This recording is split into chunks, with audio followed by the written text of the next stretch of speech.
Hey everyone, in this Subnautica video I'm going to show you how to use the Moonpool. So the Moonpool you'll eventually discover by sort of exploring wrecks, and you'll find pieces that you can scan of the Moonpool. I think you might find some on certain islands as well.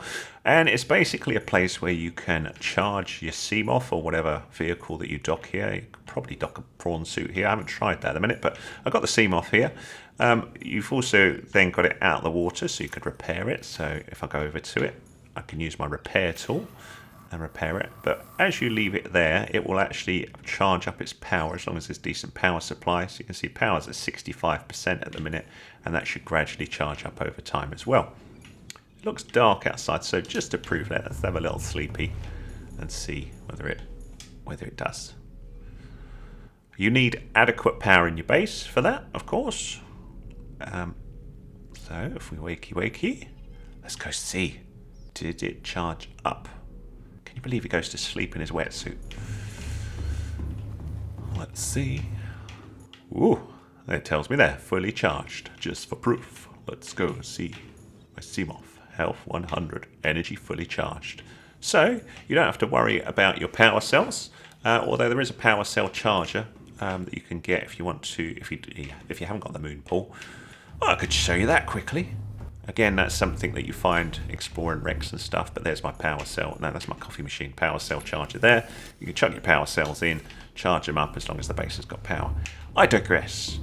The other cool thing that you want to add as soon as you can is this. This is called the vehicle. Is it the vehicle upgrade console? Yeah, so again, you need blueprints to find this. Looks like that, and again, you find them in various wrecks, or possibly the Aurora, I can't remember which. Or maybe it's in both. But this allows you to do some cool things. Let me show you. So you could change the submarine name. I'm going to keep it Seamoth because that's actually what it is. But I can also change the colour of it. So my one is change this weird green, but I could have it red or purple. And one thing I missed when I first looked at this was the saturation here.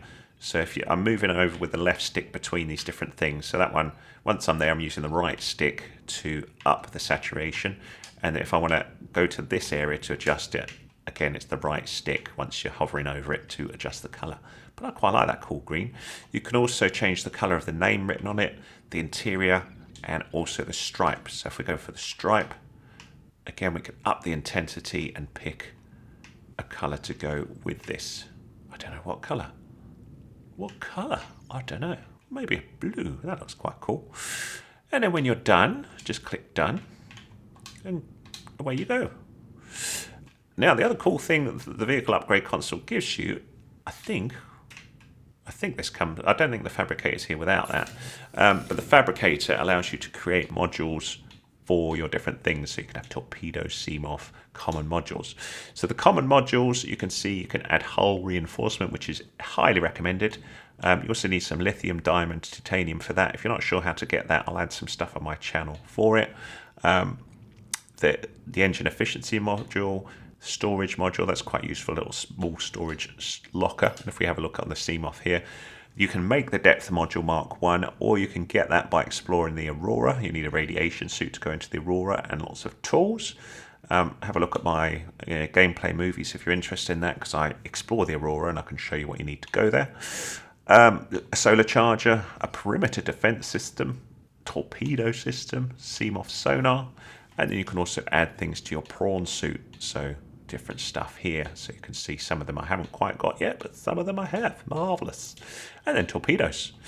Once you've created a module that you want to use, if you are aware of how you upgrade your item, right, you just sort of go over to the other side here.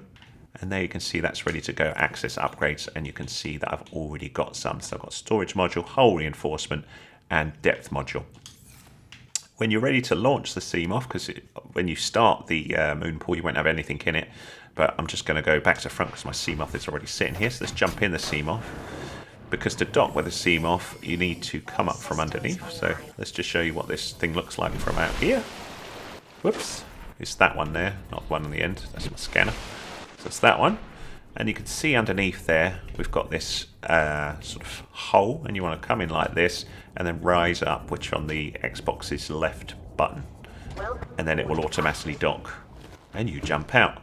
And that is it. That is how the moon pool works. Very useful area. Doesn't take a great deal to build it as well. Let's just have a quick look what you need to build.